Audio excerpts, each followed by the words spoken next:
எதுக்காக உங்க எல்லாரையும் ஒன்றா வர சொல்லியிருக்கேன்னா, வர வர எனக்கு அடிக்கடி உடம்பு ஆரோக்கியம் இல்லாம போகுது. எனக்கு நான் ரொம்ப நாள் தாங்க மாட்டேன் போல தோணுது. என்னங்க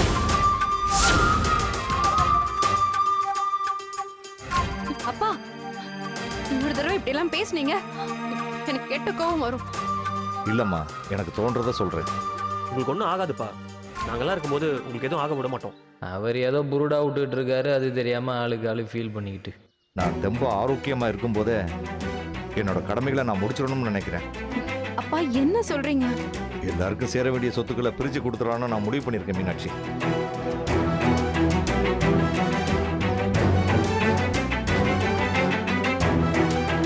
என்னோட சொத்து, நம்மளோட பரம்பரை சொத்து எல்லாத்தையுமே இன்னாருக்கு இதுன்னு பிரிச்சு கொடுத்துடலாம்னு முடிவு பண்ணியிருக்கேன்.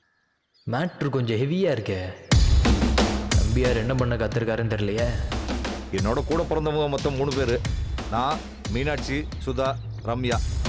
மீனாட்சியும் ரம்யாவும் பல காலமா நம்ம குடும்பத்தோட ஒட்டும் இல்லாம உறவு இல்லாம இருக்காங்கன்னு எல்லாருக்கும் தெரியும்.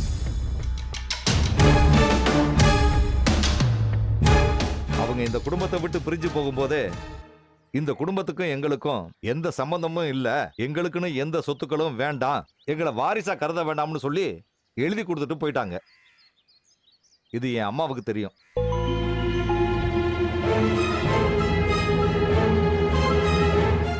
அதனால நம்ம குடும்பத்தோட ஒட்டுமொத்த சொத்துக்களையும் வைத்தி பேர்லையும் மீனாட்சி பேர்லையும் 2 பங்கா மாத்துறதுன்னு முடிவு பண்ணியிருக்கேன்.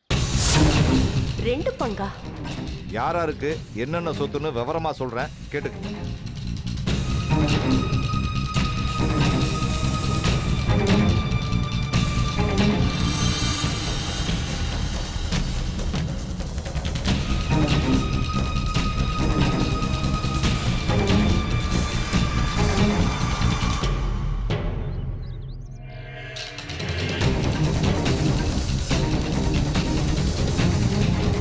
கடைசியா நம்ம இருக்கிற இந்த வீடு எங்க அப்பா கட்டினது. இது என் காலத்துக்கு பிறகு என் மகனுக்கு வந்து சேரும். இதுல உங்க எல்லாருக்கும் சம்மதம் தானே?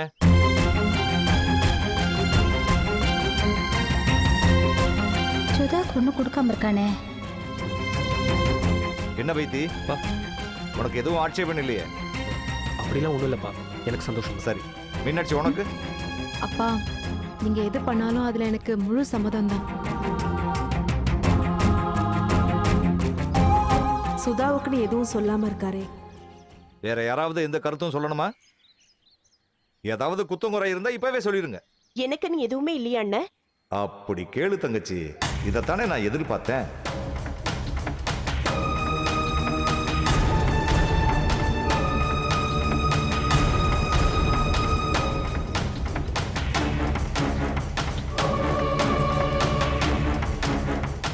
உன் ஒட்டுமொத்த சொத்துக்களையும் வைத்திக்கும் மீனாட்சிக்கும் பிரிச்சு கொடுக்கறேன்.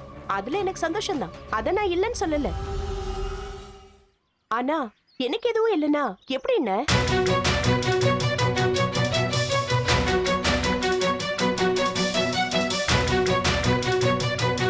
மீனாட்சி அக்காவும் ரம்யாவும் எதுவும் வேண்டான்னு எழுதி கொடுத்துட்டாங்கன்னா அது அவங்களோட விருப்பம். ஆனா நான் அப்படி எதுவும் எழுதி கொடுக்கலையே.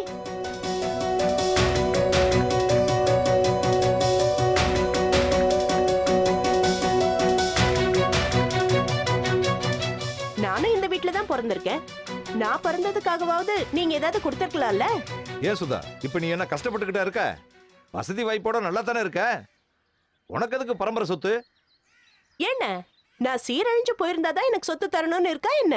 நல்லா இருந்தா சொத்துல எனக்கு உரிமை இல்லாம போயிடுமா? நான் இந்த வீட்ல பிறக்கலன்னு ஆயிடுமா?